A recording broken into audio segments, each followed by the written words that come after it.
Hello and welcome to Elseworlds, a DC fan podcast. My name is Jordan, and with me, as always, is Chris. How are you today, Chris? I'm doing so good. We're going to have a lot of fun tonight. I'm really excited about it. We already talked about some fun stuff tonight, and that has already been on your feed at this point. So, hey, let's have some fun with DC Unlimited. I'm really excited. Yeah, so we welcome on DC Unlimited, and we have Anthony and Chris Evans. I have to clarify that so that way we have, since we have two Chris's on here. How are you today, Anthony? I am great. Glad to be here, guys. And how are you today, Chris Evans? I'm super today. Yeah, Captain America. Thank you for joining our podcast today. We've had Chris Evans on before for one of our other drafts, but it was actually Ron that came up with this idea of doing a crossover between two podcasts, because I'm actually about to be out on paternity leave because my wife is giving birth soon. So we wanted to kind of send me off into paternity leave with a bang and have a fun draft idea. And then Chris came up with the idea of it being Elseworlds stories because of the name of the podcast, which is where I got the name from. So we've had Chris Evans on before. He gave us some answers to questions, but Anthony hasn't been on, so I have to ask him my usual questions for newcomers. So, Anthony, let's start you off with your favorite DC Comics character. Batman.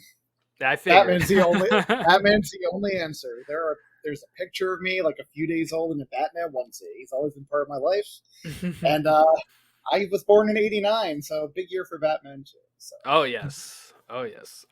Were your parents fans then of Batman as well, or was it just like they were feeling Batmania because it's '89 and are like, we got to get our son the onesie, or how did that go about? My dad was always a fan, Okay. and I've seen every Batman movie to date in theaters, which has been awesome. That's awesome. Yep. I just actually bought a 5-pack of onesies for my son that include Batman, Aquaman, Superman, Flash, and Green Lantern. So I am set. Awesome. All right, let's go on to favorite DC movie. Batman Begins. That's a popular pick. Who else picked that, Chris? Was it Anthony from Digging from Krypton? I think it was. Yeah, I think it was. It's about as good of a movie as you can get. So I can't hate the pick. I think The Dark Knight is the better film, but Batman Begins is a better Batman film. That movie has everything, and it's so rewatchable. I love that. That's correct. Yeah, I like the vibe of Gotham in Batman Begins compared to the latter films of the Dark Knight trilogy. So yeah, I can agree with that. Batman Begins. Let's go to how about favorite DC villain? I have a sneaking suspicion on who this might be, but I mean, you may have heard of him. He's called the Joker. Yes. The Clown Prince of Crime. Vaguely familiar. The greatest villain of all time, in my opinion. Batman and the Joker is the greatest fictional rivalry of all time, and they will long outlive all of us. Yes. 100 years from now, people will still be reading about their eternal struggle. Yes, no, Joker is, of course, a very popular pick for that. Okay, and then do you have a favorite comic run that you're like reading currently? Are you subscribed to anything currently, or anything that you will go out of your way to read? So I prefer collecting trade because I can't keep up with week to week. Yep. So I can't say that I do. But what's your go-to trades? Is it Batman? Is it Detective Comics? Is it all of them? Like, what do you get? Okay. Batman and Justice League. Been getting more into Superman now with all the hype around Gunn's Superman. So, yeah. Awesome. But my favorite comic of all time, The Long Hall. Oh yes, mine too. Yeah. Mine so too. you're in good company here. Okay. So the way this is going to work for the listeners, we are going to be drafting Elseworlds stories. We're including ones that are also just called Black Label or Earth One, All Star, anything like that, we are because All-Star Batman and All-Star Superman are in another continuity, so we're going to open those up too. But mainly, I'll tell you, I'm gonna mostly stick to Elseworlds. I think for my picks, I've been reading a lot of them over the course of the last few years, and um, read a lot more in the build up to this draft too, to make sure I'm on my A game here. So I am excited to do it. And the way it's going to work is actually DC Unlimited won the first toss, so they will get first pick. Then it'll bounce to Chris on our podcast, back to whoever did not pick for DC Unlimited, and then to me as last pick. And then we'll go back to the top of the order, no snake style draft. We're going to go 3 rounds, so each podcast gets 6 picks. We'll talk about why we picked that option as well. And then we'll give some honorable mentions at the end. If you're a Batman fan like Anthony and Chris, you're going to be in good luck because he has a lot of these Elseworld stories compared to some of these other characters. So there's a lot to pick from. Okay, so like I said, DC Unlimited won the toss. Do you know, Anthony and Chris, are you guys splitting it up to where one of you is going to pick your own story, or are you guys doing a consensus pick? How is this going for you? We kind of collaborated offline about what we wanted to put forward. We game planned it. Yeah. All right, game plan. Okay. Without Phil here, we had to make a last minute adjustment, so we'll see how this works. All right, cool. So I guess do us the honors and tell us what is the first pick of the Elseworlds draft. We wanted to go big if we got the first pick because we didn't think we were going to. So now that we have the first pick, we're going to go with The Dark Knight Returns, which, in my opinion, is the ultimate Elseworld story for Batman. This thing, I think, still revolutionizes the way people look at the character. And at the time when it was released, it was gigantic, and that just continued. We see seeds of this story in almost every version of Batman still. So that is our first pick. All right, yeah, you went Batman first, Dark Knight Returns. All right, yeah, that's a pick. I'll say you guys can gladly have it. Not on my list. But yeah, no. So what is it about this story that that made you want to pick this number one? I like you said, it's been in it's kind of adapted right loosely a lot in a whole bunch of media. But is it actually like one of your favorite stories, or is it just like we got to try to win this draft type of pick? The latter. Fun fact. The latter. I like pieces of it. I think the idea of it is cool, but a lot of the execution just doesn't work for me. But I do know how big it is. So I think if there's one on our list that's just there for a point, it's this one. And I think the thing with can I jump in? Yeah, go ahead. Yeah. I think the thing with The Dark Knight Returns as well is everyone has an opinion on it. You love it or you hate it, but all these years later, it still generates hot debate. I mean, it spawned it was really the basis of the entire DCEU, the last DC film universe we got. So this thing, like Chris said, is hugely influential. I will agree with my co-host here that I would have not my cup of tea, so this is here for a point, but there's no denying its influence on the genre. I read it years ago. I have it as well. I bought it almost just because of the name of it. Like, I already had read it. Like, it wasn't really my style, but it was $5 at an Ollie's bargain outlet, and I was like, and it even came with the mask. It came with the little cool. like a mask to wear. But I was like, it's $5.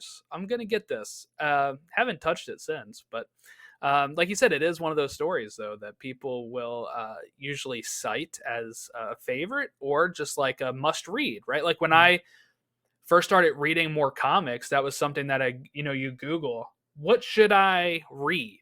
Batman stories I should read. And it's usually Long Halloween, Year One.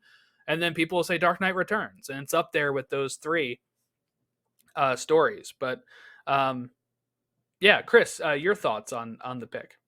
Yeah, I love the book, and I have qualms with the book. So I think we're all in agreement that there are parts of it that are incredible. It's Clark, I want you to know the one man who beat you.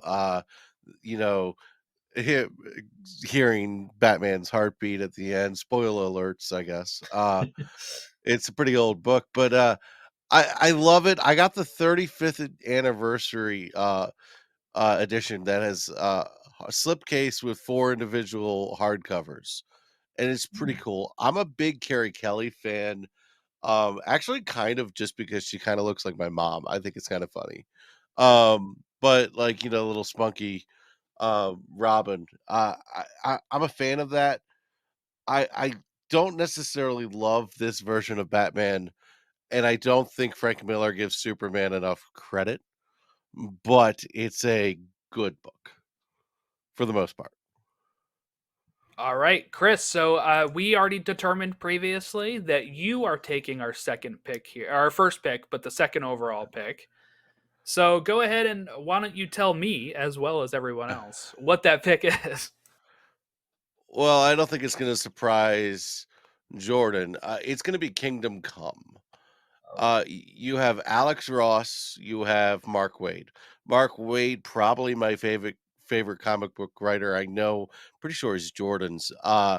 He's up there, yeah. Alex Ross is say no more. He's fantastic. He's just sometimes I think he's like almost too detailed, but it's beautiful. And this is a story that has a long lasting legacy.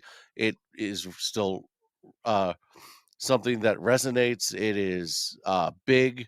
And I wanted to go something that I just couldn't put anything above it. Like it's just in terms of the quality, it's up there, 5 stars. In terms of every time I have read it, now to be fair, it's only twice, but both times I have read it, had a lot of thinking going on. What's also cool about this is you get a good bit of Superman. It's considered a Superman story, but it's also very much a Batman story. You got Wonder Woman in there very heavily and prominently, so it's really a Trinity story. And for that reason, I chose Kingdom Come. The ending of Kingdom Come is so iconic. I love the ending of that story. The Trinity sitting around at the Justice League inspired diner, just having a quiet moment, and that's the type of thing I want to see in a DC movie under James Gunn's banner.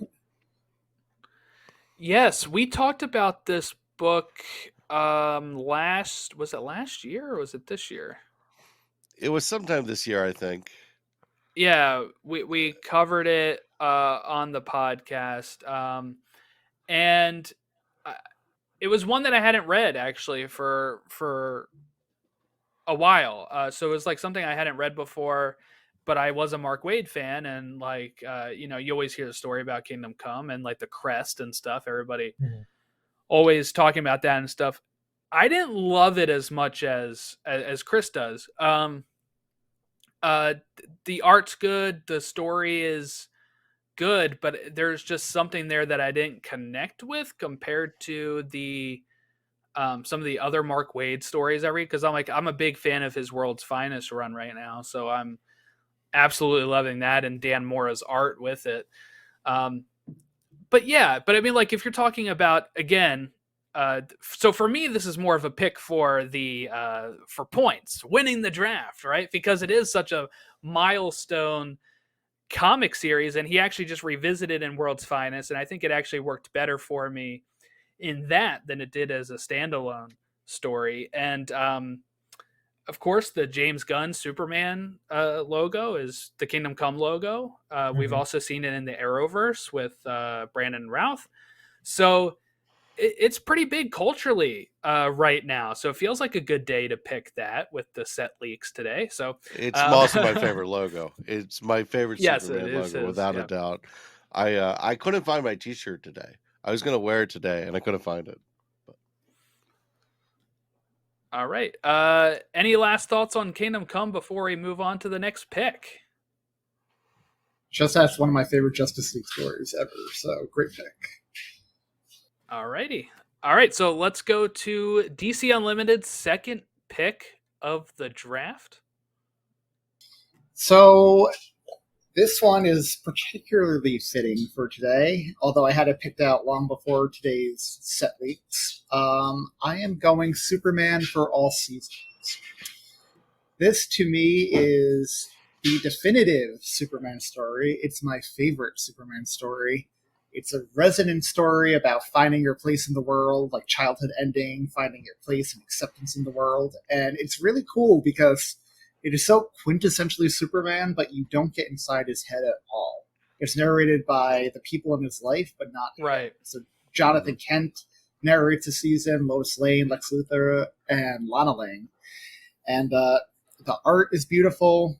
Superman is, I mean, it's really a Clark Kent story, and how Clark Kent is just as much of a hero as Superman himself. And, you know, like all the best Superman stories, it's really about how Superman is more human than all of us, despite being an alien.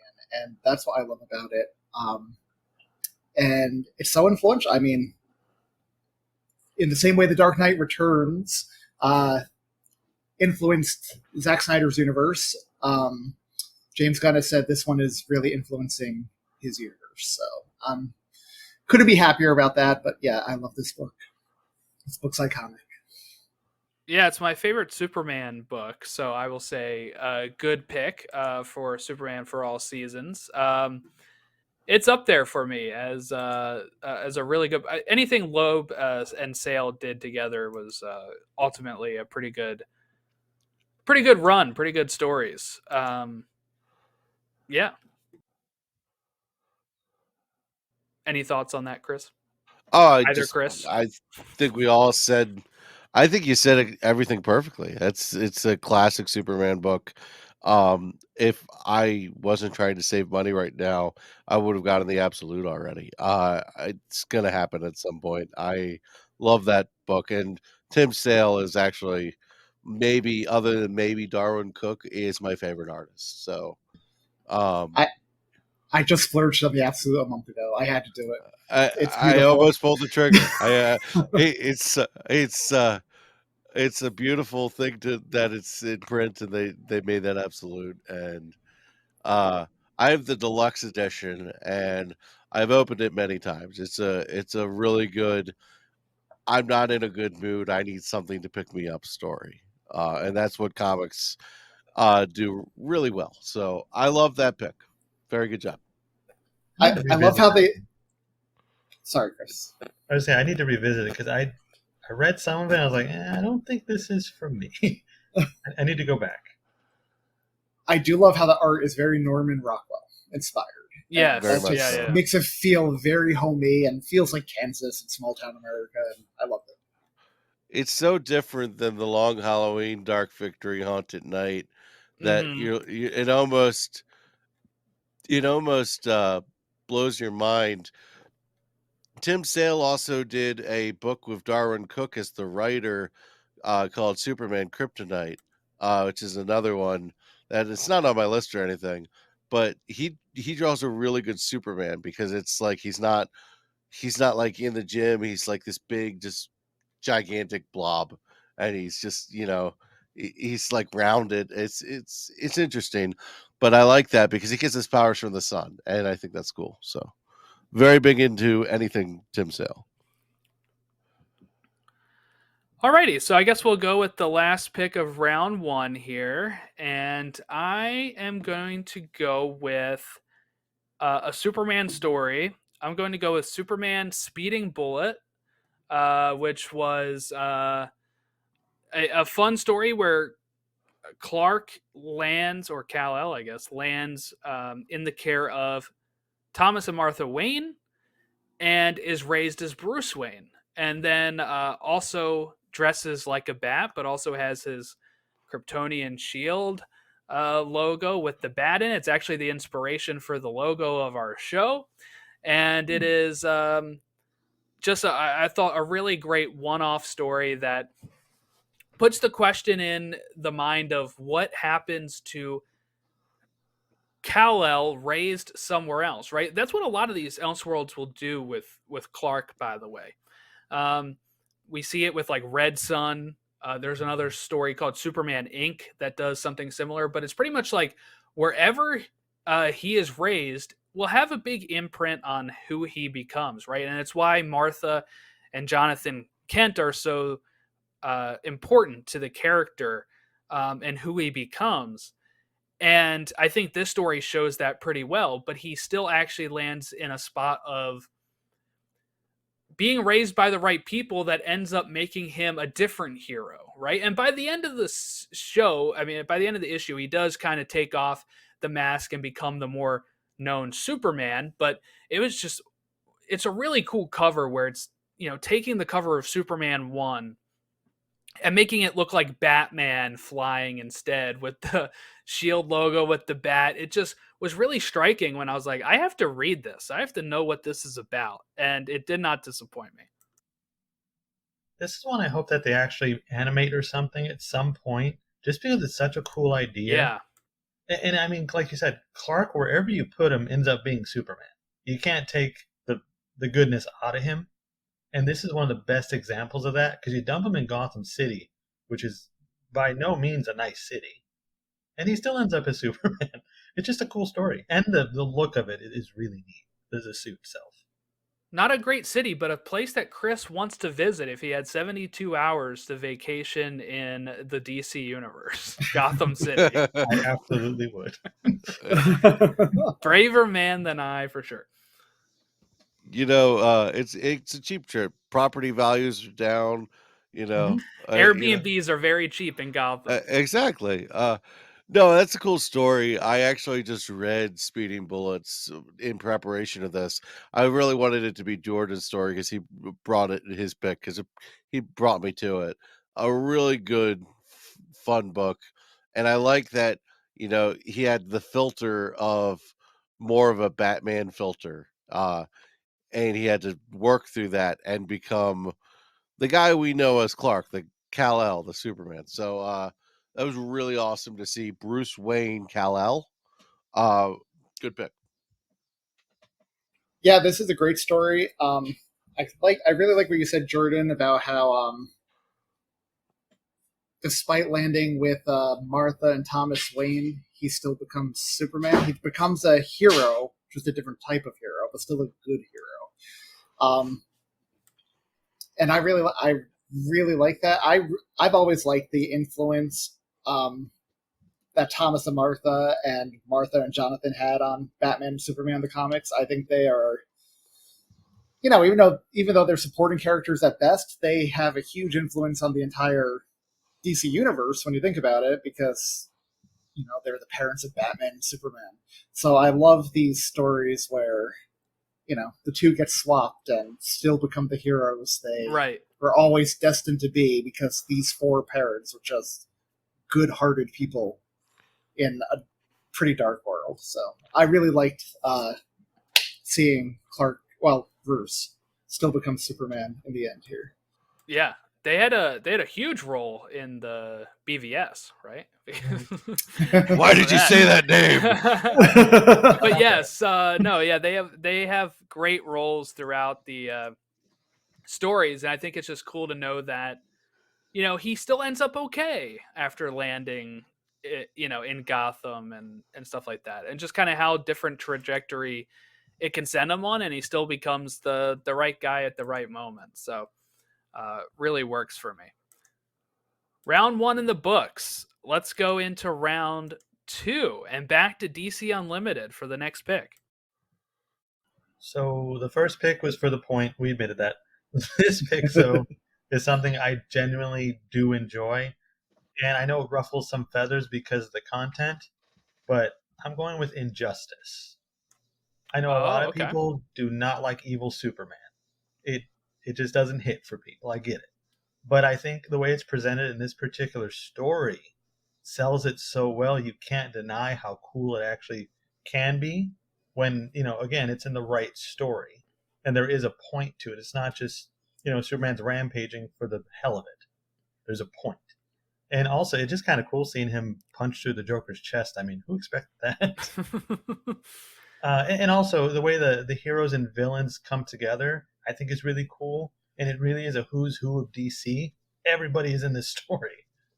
And you get to see them interact in a different way than you normally would. So I guess I haven't read Injustice, right? I've played some of the game. It started out as a game, right? And then Right. became the story?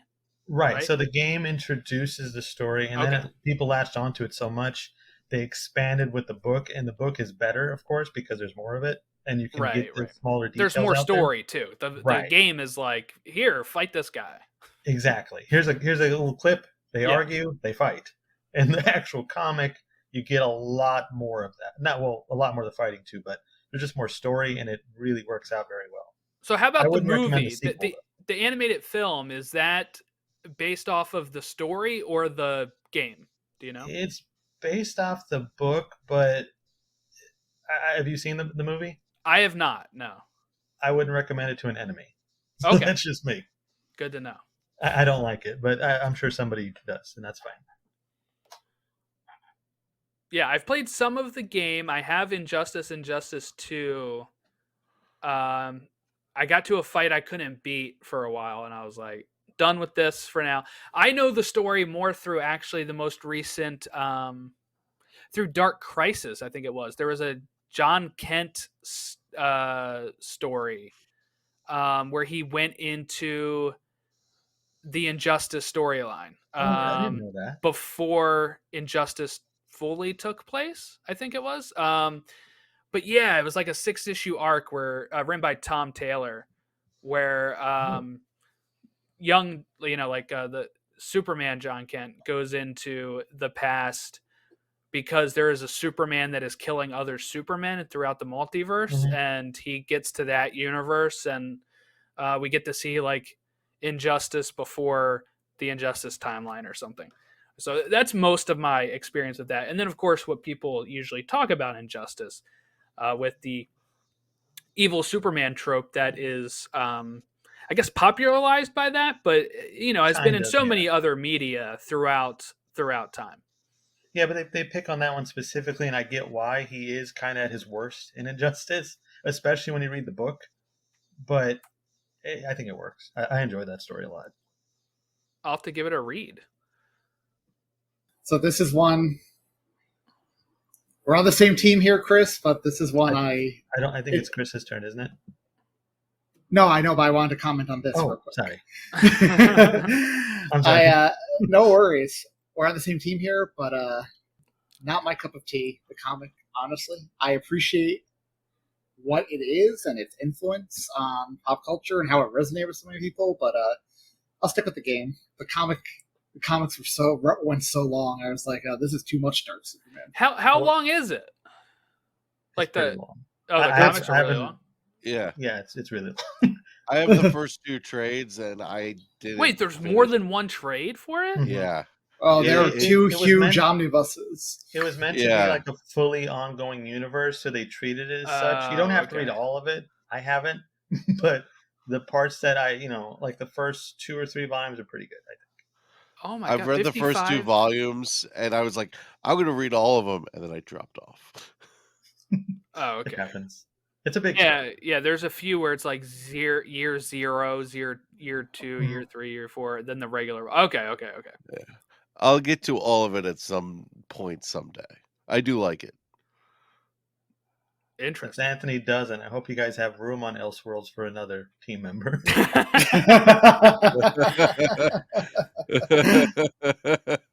I mean, he's welcome on anytime, really. 100%. But there you go, Anthony. I will accept that invitation. Yeah.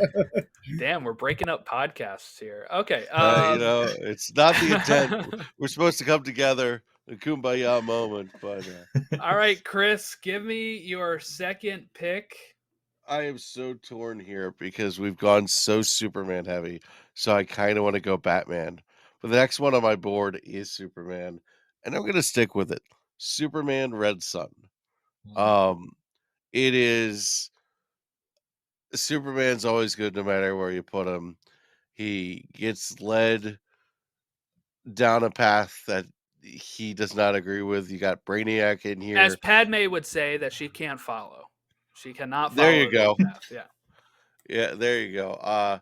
You got a cool Batman, like a rebel Russian Batman. There's some cool stuff in here. I The Lex Luthor character is very interesting in this. The Brainiac component is very interesting. And what if instead of Kansas, Superman lands in the Soviet Union? That's a really awesome story. So I really liked it. I like the animated movie a lot as well. I remember my mom had like a doctor's appointment, and it was going to take forever, and like I started reading it like in the waiting room, and she took like it was a long appointment, so like I finished 3/4 of it, and I was like, God dang it, the appointment's over. No, I couldn't put it down. Really good book. Very Superman, and again, it just shows that the Superman traits will always carry through any situation that you put that man in. It's pretty awesome. Well, I think the most shocking thing about it actually is the ending, right? When this becomes a paradox in the sense of future Earth is struggling, and the descendants of the Luthors, right, send their son Kal-El, and then he lands in 1938 Ukraine. So it kind of created this whole like, he was actually like a human the whole time, and human that ended up having a yellow sun when he got to our world, but they had a red sun because the sun was going all sort of whack and stuff in the future. So I remember reading that last few pages like, holy cow, that is an ending. But yeah, he's a descendant of Luthor and Lois, which is a really interesting conundrum for him, I guess. Yeah, they really twisted it. They really shaked it up. It's very much a shake and bake story. I like that shake and bake story. This is a quintessential Elseworlds story. I love this book, and I love that it perfectly demonstrates the butterfly effect. Superman landed in Russia, so it completely changes the course of the entire DCU. Yeah. Somehow Batman's a Russian now too, and it's just great. And that to your version point, of Batman is so cool. I love that version, and the costume's just so the wacky. hat, the hat around the ear is so awesome. Yeah, this is one of my favorite Elseworlds stories. Actually, one of my favorite animated films that DC's done. I really like the animated film too. Yeah, so that's a great pick. Yeah, I haven't watched the animated film yet, but I want to. Highly recommend it. They're kind of controversial at times, right? Like Chris said with the Injustice one, right? But there will be ones where people will be like, "Oh, it's not that great. Like, don't bother with it." But I feel like they say that for every animated film. So, like, I enjoy most of them when I watch them as its own thing. I think they're kind of like, it's like anything else. You got to see it to see if you like it. Right. And some right. of these adaptations, I think also people are so attached to the source material of them. Like, I adore the Long Halloween adaptations. I know a lot of people hate them, but I think they're fantastic, both parts of it. Yeah, I did like that too. I like part two. I like part two on the second watch. The first watch, I was like, "This isn't the story." There you go. But I like them changing it up a bit actually, because it's like, yeah, I read the book. Like, I don't need to see the same exact thing, And the movie has an ending. Yeah. Yes, it does. You can't beat that. It has an actual ending. Right. You got a point there. All right, so our pick was Red Sun. Okay, let's go to Anthony. Next pick here. So speaking of the animated movies, this is a comic I'm surprised has not been adapted into one of the animated movies yet, given how popular it actually is and how great I think it is, and not just because I love the holiday season, but I'm going Batman Noel. Yes. That's good. This is one of my favorite Batman stories ever. I think it's pure genius that they took the Dickensian world of Gotham and just literally decided to adapt a Charles Dickens story with Batman in the lead role. This is also, so I said earlier, I'm not the biggest fan of Dark Knight Returns, mainly because of how Batman's portrayed.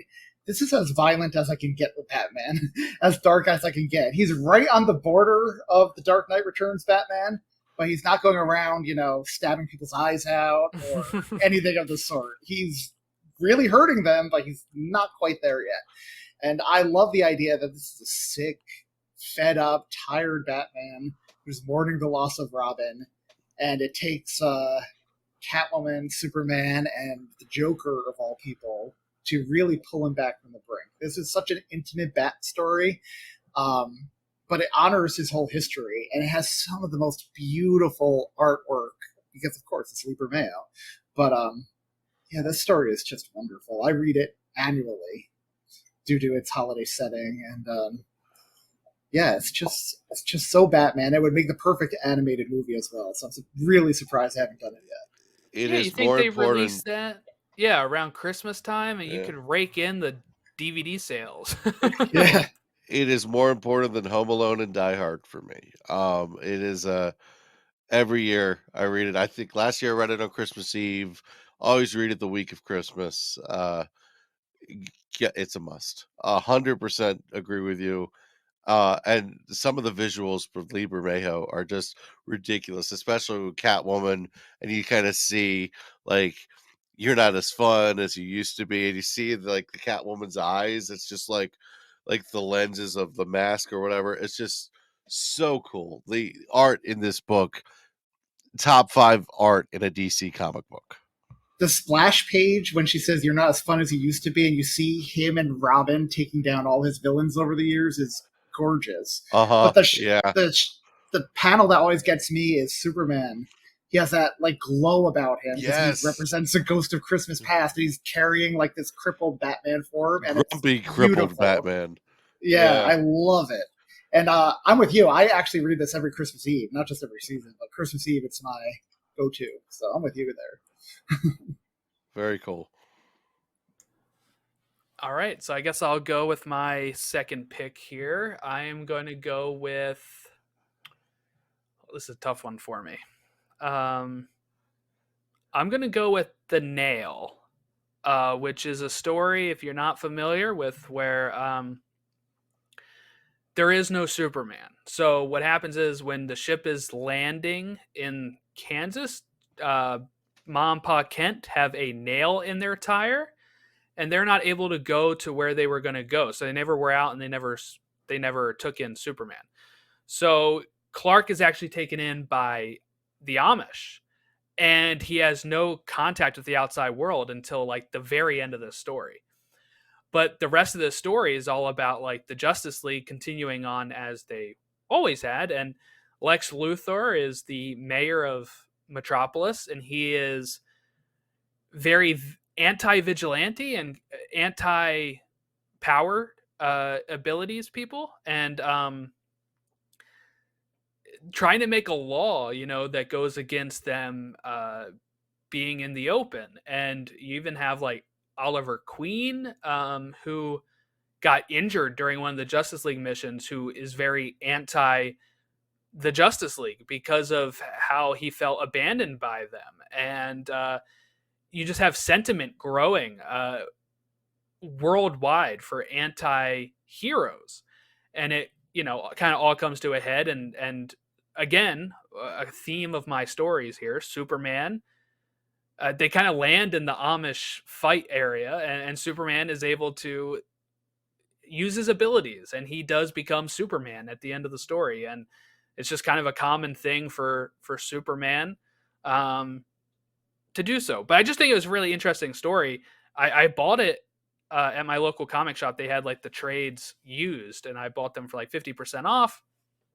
And I was just like, oh, The Nail. And I read the back, and it says about the, a world without Superman.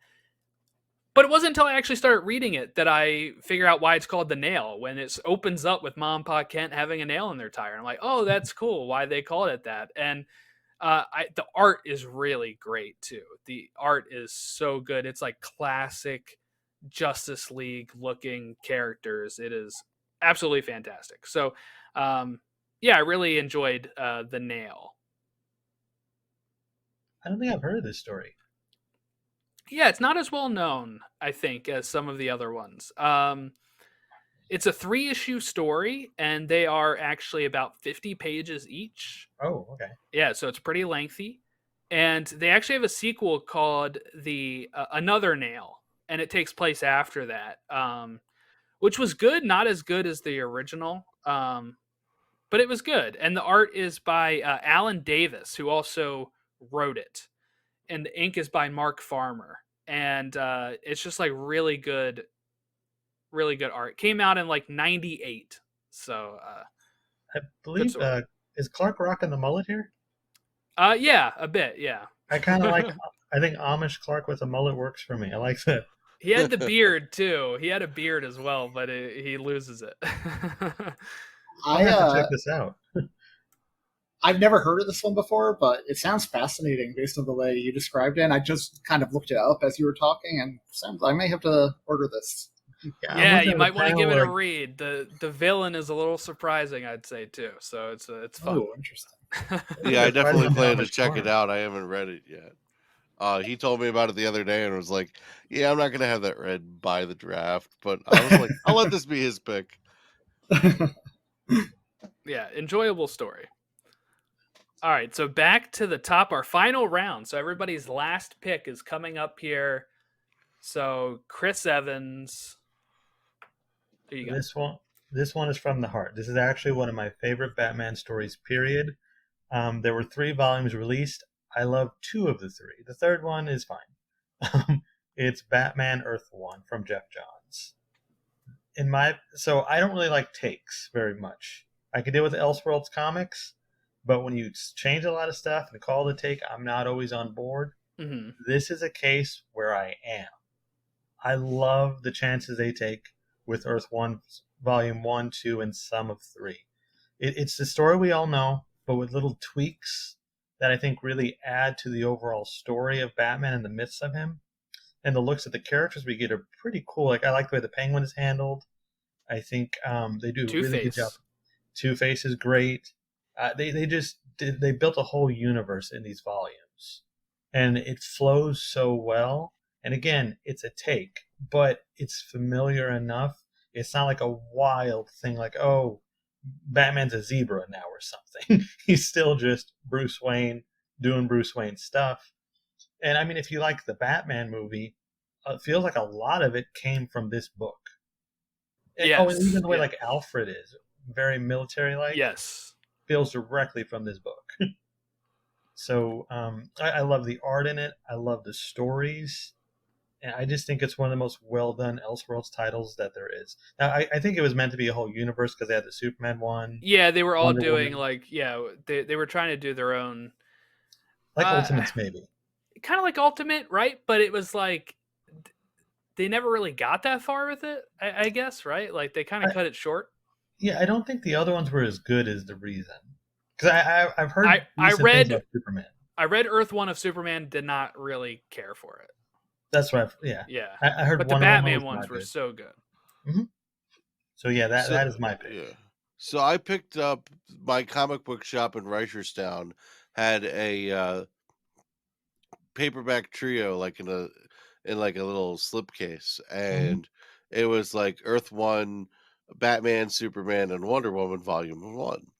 And I read the Batman and the Superman ones. I really liked the Batman one, so I continued on Batman.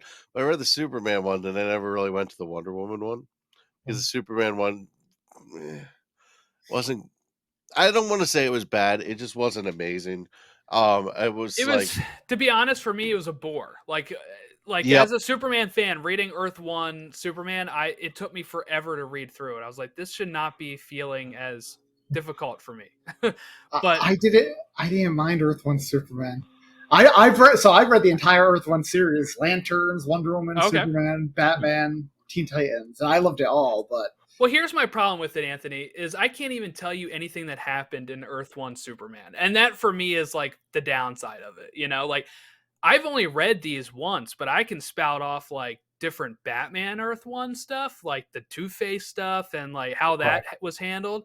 But like with Superman Earth 1, I actually don't remember anything about it, unfortunately. It was for a while sitting by my bedside because I taken forever to read it. But like it wasn't offensive though either. You know, it's like I could read it and be like, oh, this is a fine story. But for me, it was just like I was kind of reading it for a new take on stuff, like the Batman one, and it felt kind of like similar to just what Superman already kind of is. Yeah, I mean, that's totally fair. Yeah. And to your point, the Batman one is by far the best, in my opinion, most memorable. So I think that's a great choice. Jeff Johns, baby. He's my actual favorite writer. I got Jeff Johns and then Mark Waid are my top two, I think. That's a quality top two. Yeah. Something about Jeff Johns. Especially I liked his current JSA run that he's on. But yeah, he writes a lot of good books for me. I'll go a different Jeff. I'll go Jeff Loeb and Mark Waid as my top two. There you go. All right. Any other discussion on the Earth ones? Sorry, I think I cut you off, Anthony, a bit on those. So I don't know if you had anything to add to the Batman stuff. Nope, just that I fully support this pick, Chris. Like, great pick. I love it. It's a good pick. All right, Chris, what's your last pick? Third pick. All right. I can't believe it's my last pick. There's so many ones I want to put here. We're going to stay in Gotham. I'm going to go Gotham by Gaslight. It's kind of the Elseworlds, I believe, that started it all off. It's old-timey Gotham. It's like got a Jack the Ripper kind of thing to it. It's, Bruce Wayne without the technology, but still having the suit, and the grappling hook in that one is pretty cool. The art is fantastic, and it's a very quick read, and it's it's a little bit of a mystery in there. Bruce Wayne is supposed to be guilty. It's a good book. I don't want to give too much of it away because there's really not that much to give away, but it's just a quick afternoon read. I think the trade I have actually has 2 stories in it. Very much recommend it. Very much recommend it. I love Gotham in different time periods, and Gotham by Gaslight is awesome. Yeah. So is the animated movie too. Yeah, very much so. That was actually a twist that worked for me in the animated movie. I was like, that is a really good twist in that one. This is one I haven't gotten around to yet. Bad fan. I know, not a real fan. This is one I have not read or watched, actually. So I'll have to give it a go. I love how Gotham just so perfectly fits into almost any time period you can put it in, and the characters just universally translate so well to that time period as well. It almost works better. Yeah, Catwoman and Batman in Victorian times, perfect. They're perfect. I think that's one of the great things about Batman in general. His world is so versatile. It could fit. You could do anything with it, and it will fit in anywhere. So, good choice. It's hard to imagine a Victorian metropolis, right? Because it's supposed to be like the city of tomorrow. It's supposed to be like this futuristic place. But with Gotham, like you said, it can just be like any time really that you can make it work, and it has the same vibe because of. There's just always a place like that, right? There's always a place like that rife with corruption and all that kind of stuff. So it always fits. There's always a hellhole you can call Gotham. Yes.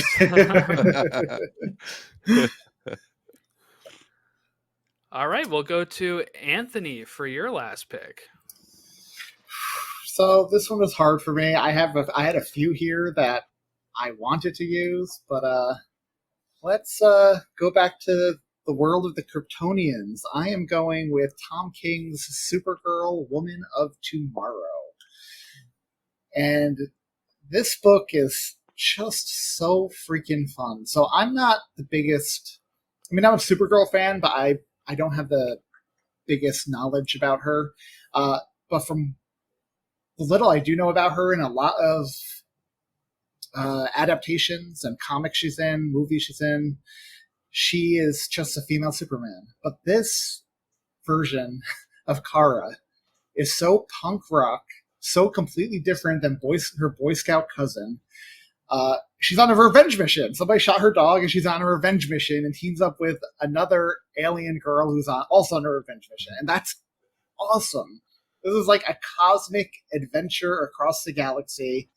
Nothing to do with Earth, but it's just so freaking fun. And it didn't surprise me at all when James Gunn announced that this would be the take for his version of Supergirl in the DCU, because it's like Supergirl, it's like DC meets Guardians of the Galaxy. That's what the story is. And it's Very much amazing so. for that. Yeah. The art is incredible. It's so trippy, and Supergirl's just badass, if I could say that. And I love it. So. Hell yeah, you can say that. She's so badass in this book. It's a fantastic pick. It's also going to do really well for you in the poll. It really will. Kara is, like you said, I like how you said punk rock Kara. It's very much, she's a little jaded. I like this Kara a lot. Ruthie was a cool character too. So I'm really looking forward to when the casting starts for that, to see how far they're going to adapt that. That was a really good pick for you. I love the opening of it when she's at a bar on a planet with a red sun, so she can actually drink on her 21st birthday. And then she's got the sword and the robe, and it's just like she's like, this guy. She's got no powers, but this guy's like, being a jerk in the bar. And she's like, yeah, I got this. I just loved it so much. Just the attitude, like she's Supergirl whether she has her powers or not. And there's this really great part where she's on this planet where it's like designed to like be a trap for Superman, and she goes, God damn, they really hate my cousin. And it's just it's a great book. That's a great choice. I'm sorry if I took over you're talking about it. Like, it's just I love it a lot. What I really liked about her characterization as well is is such a juxtaposition to how Superman normally is. So I think that will make for really good fun in the DCU when both these characters share the screen together. You have the Boy Scout and then his rebellious punk rock jaded cousin. I think it's going to be so fun when we see them in action on the big screen. She's together. gonna butt heads with him, but like he's just gonna like embrace her with like open arms, and she's gonna come in punching and like, we got to do this and this, and Clark's just gonna be like, okay. So I can totally see that. So it should be fun. That's one I still have to read. I've been saying that for like a year, so I got to get on it, I guess. But have not gotten around to it yet. All right, last pick of the draft here. I'm going to go, staying with Superman, I'm going to go to one of my favorites, Superman Inc., which was a one-issue story where, again, he gets picked up by different people. He goes into kind of child care, foster system, and he ends up kind of being a real jerk. But he does end up, he becomes really famous playing basketball, using his God-given abilities, right? And just kind of the total opposite. But Lex is still a rival, and Lex owns the other NBA team in town, and he's trying to sign other players. But then also just eventually he does still kind of become the Superman that we know. So it's just another one of those fun stories, like one issue.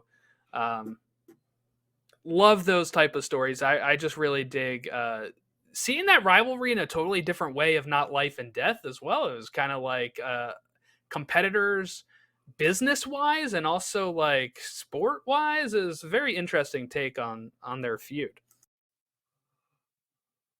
I kind of like whenever we could see Clark and Lex in a different light. Like, I love Birthright for that reason, because we see them as teenagers together. I think that's really cool.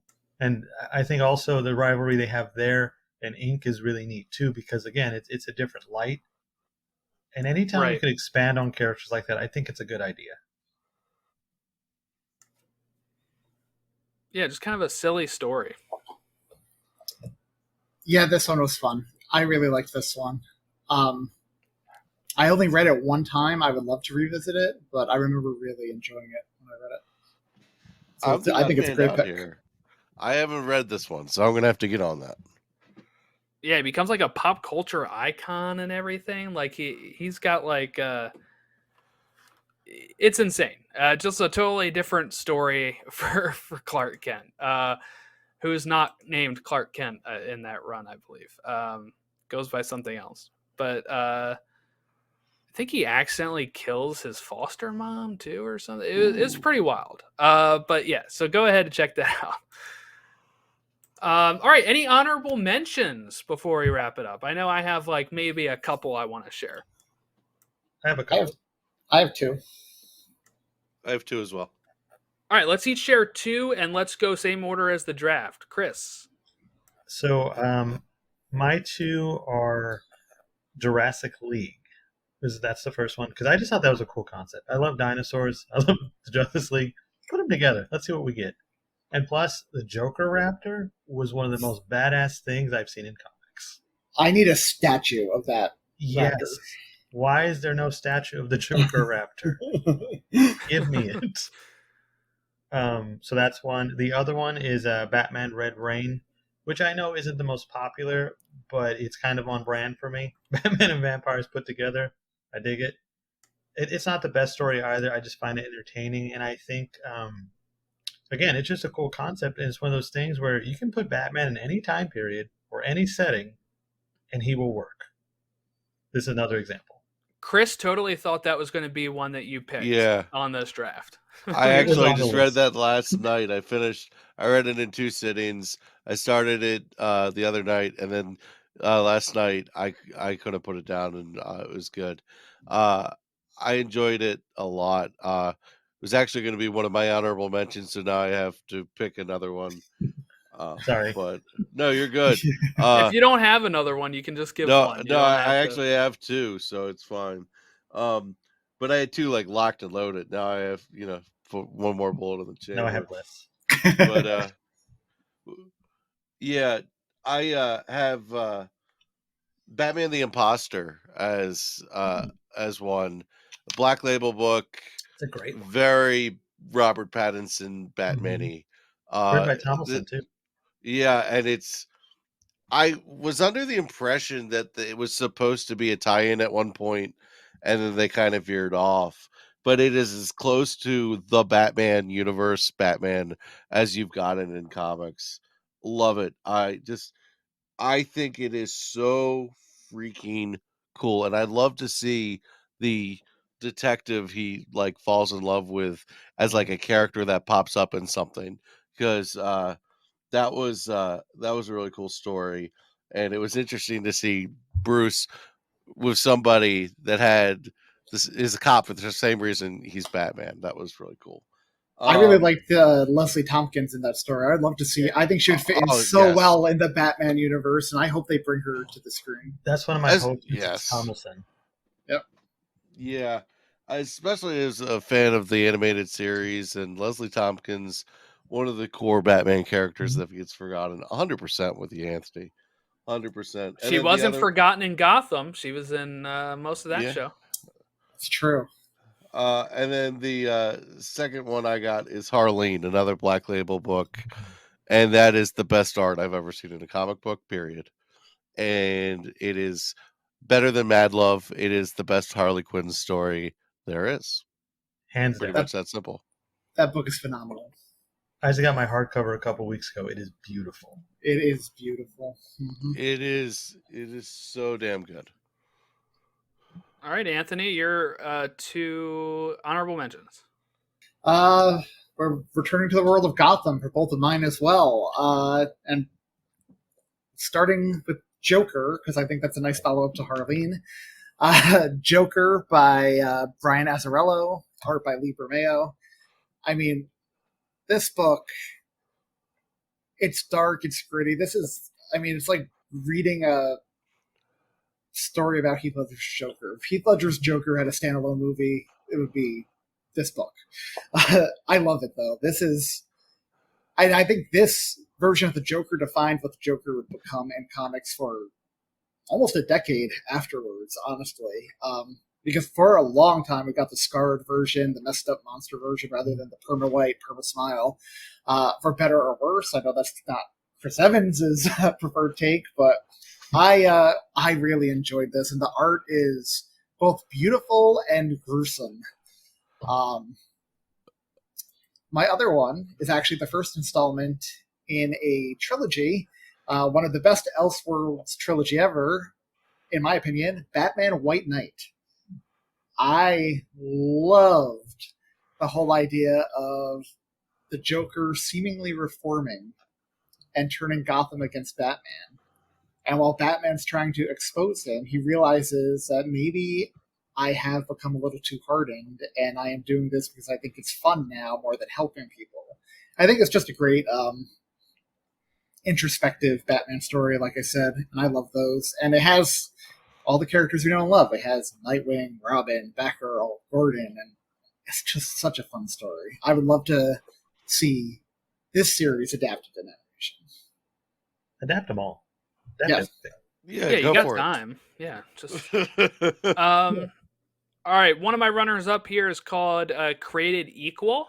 Justice League America Created Equal, which is a deadly virus that cuts through the world's male population, leaving only 2 men alive, Superman and Lex Luthor, who has put himself in an isolation suit. So then the female superheroes of the planet have to unite, and for the future of mankind, Lois Lane is pregnant with Superman's child. So they're trying to see if that'll work and if Superman will be able to kind of repopulate the Earth. Very interesting story. It's 2 issues. And then I think for my other honorable mention is one that I started reading recently. I haven't finished it, but I'm going to go with it hooked me at the end of the first issue with the first issue. It's called JLA Act of God. And it is their powers are completely removed all at the same exact time. And at the same time, an EMP happens, I guess, too, and kind of wipes out the heroes with the tech abilities. So at the same time, they're all kind of wiped out. And then the people with the tech obviously are able to get it back up and running. But people like Superman, Flash, and characters like that do not have any superpowers anymore. So seeing how that goes throughout the next 2 issues I have to read of it, very eager to see. But I think the premise is a pretty interesting premise. You got Bruce going, welcome to the club, guys. Pretty much. They're like, hey, you guys My need... And, level. well, it was pretty interesting because so far it's like those heroes are like, yeah, we got to keep doing this. And then the villains are like, hey, most of us didn't have superpowers anyway, so why don't we just keep doing what we're doing? We only have to watch out for the ones that, don't have powers right now. So pretty interesting. Yeah, that sounds really interesting. I'll have to check that out. All right, well, that wraps us up here on the draft. Anthony and Chris, why don't you tell people where they can follow you and follow the podcast? Any other podcasts or projects you're working on? You guys can follow me on Twitter at thatchris70. You can follow the podcast I do with Anthony and our other buddy Phil Walsh over at DC Unlimited Pod on Twitter. I also have another show I do with my buddy Emmett Davis called Gathering of the Geeks. You can find that on Twitter also at G of the Geeks. And I also just want to say congrats to Jordan on the upcoming baby. Oh, thank you. Yes, congratulations, Jordan. That's awesome. Here. Yeah, looking forward to it. Like Chris said, follow us at DC Unlimited Pod on Twitter. You can follow my personal account on Twitter at the Sanderson Bro. And I do another podcast, a year-round Christmas movie television special podcast called Tis the Podcast. You can follow us at Tis the Pod on Twitter. We've covered Batman Returns, Batman Noel. We've got a bunch of comic book stuff in there too, so check it out. There's some crossover there. It's a lot of Any fun. Jingle All the Way? Has Jingle All the Way been talked about yet? Of course it has. Okay, all right. Then I'll have to Jingle give All the that a Way, listen. Jordan? What'd you say? Are you also a Jingle All the Way fan? I am. I'm a huge. Now I we're have two. a Turbo Man Funko Pop that my wife gave me. Ooh, that's It's not awesome. up anyway. I had to pack it away because this is the baby's room now. But yeah, I used to watch that movie all the time as a kid and with my mom. So Badass. yeah, love it. Anakin Skywalker, Arnold Schwarzenegger, Sinbad. Can't go wrong. What happened to that guy? Love that guy. I know. I think he just had a stroke too recently. You're right. I do remember reading about that. Yeah. But yeah, so you can follow this podcast at elseworldsdcfan on all of our social media. I guess I'll share this again here because I've been talking about, but when life slows down a little bit after having a child, I am planning to launch my Flash rewatch podcast called Enter Flash Time, which I'll talk about a new episode. I mean, not a new episode, an episode of Flash, revisiting that every single week when I get around to it. I'm trying to get special guests each week that are fans of the Flash. So that is going to be happening probably sometime in the fall when I'm not as busy. Over on our Marvel podcast, we are talking Ultimate Spider-Man every single month with the new issues of that's dropping. And of course, Chris and Ron, in my absence, are going to be able to take care of Deadpool and Wolverine, since I will be a little preoccupied. So make sure you stick around for that coverage on our LFG, To the Infinity Saga and Beyond, an MCU fan podcast. Over on the Pod Awakens, our Star Wars podcast, talking the Acolyte and talking all that fun stuff, chronological Clone Wars. My friend Logan and I have been watching Clone Wars in chronological order, and that'll be wrapping up in August or September. So yeah, got a lot going on there. So make sure you follow all of those. Have a great rest of your week, and we will catch you next time.